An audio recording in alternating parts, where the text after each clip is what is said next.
Next సమాసంలో ఉన్నటువంటి శబ్దాన్ని బట్టి, సమాసంలో ఉన్నటువంటి శబ్దాన్ని లేదా పదాన్ని బట్టి, శబ్దాన్ని లేదా పదాన్ని బట్టి సమాసాలు మూడు రకాలు. సమాసాలు మూడు రకాలు. ఓకే, ఫస్ట్ వన్ వచ్చేసి సాంస్కృతిక సమాసం. సాంస్కృతిక సమాసం. సాంస్కృతిక సమాసం అంటే ఏమిటి అంటే సంస్కృత కామ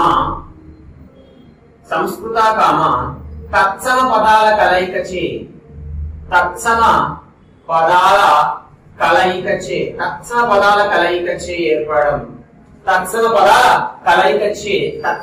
కలయికచే ఏర్పడే సమాసం.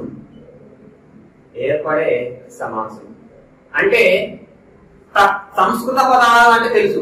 తత్సమ పదాలు అంటే ఏమిటి అంటే సంస్కృత పదాలకు సమానంగా ఉన్నటువంటి పదాలను తత్సమ పదాలు అని పిలవడం జరుగుతుంది. సంస్కృత పదాలకు సమానంగా ఉన్నటువంటి పదాలను ఏమంటాము అంటే తత్సమ పదాలు అని పిలవడం జరుగుతుంది.